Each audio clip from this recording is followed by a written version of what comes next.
Okay, I'm just walking over to the grid site to try and get some seed for camel, if there is any left. As I said, it's I think it's going to be a Godzilla El Nino. We didn't get any seed last year because we didn't get any flowers. It just dried off too early for even flowers.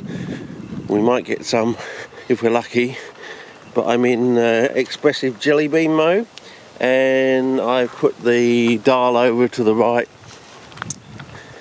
the saturation sort of thing, and I'm 3 notches down because I'm trying to find and I've got a little container in there. I'm going to put the seed in because I always like to air dry them sort of thing until the caps will start off red, and then they go sort of orangey brown, of course, and because there's been some sort of nattering online about the fresh sort of seed sort of thing, I always like to air dry them in shoe boxes if possible, and or open containers sort of thing. I don't put them in the fridge because there is no fridge over summer when the seeds have been scattered on the ground sort of thing, you know, when it's 46 degrees or more air temperature. What do you think a dark soil's going to be temperature at? It's not going to be at fridge temperatures, is it? So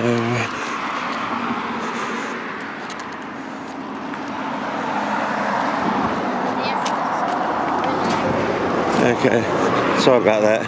Mother and a couple of kids, so oh well, creek's drying up.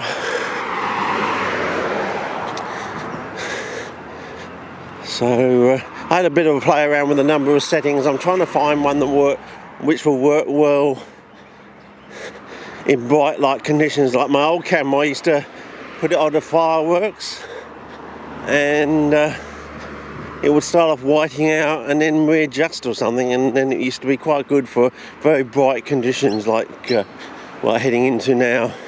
So if I can find a setting that will do that, and I'll be very happy. But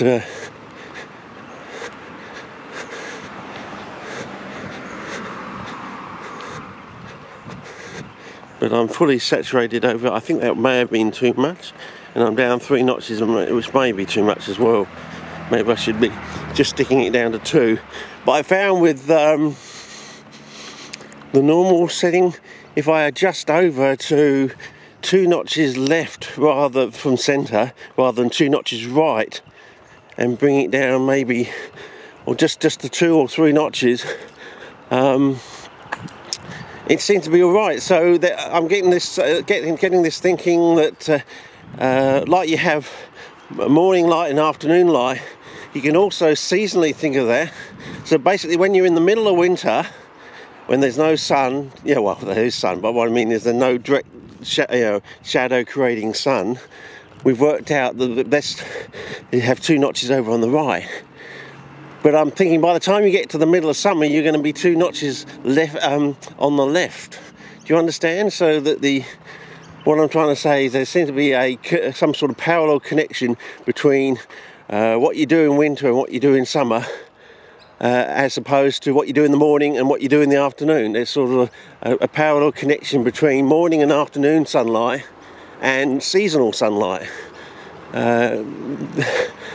On the back of a postage stamp sort of thinking, you know, what I've been able to work out roughly from all these colour checks is there seems to be, you know, a parallel comparison between these two events. You know, they say that light in the morning is it bluer, in the afternoon it's redder sort of thing.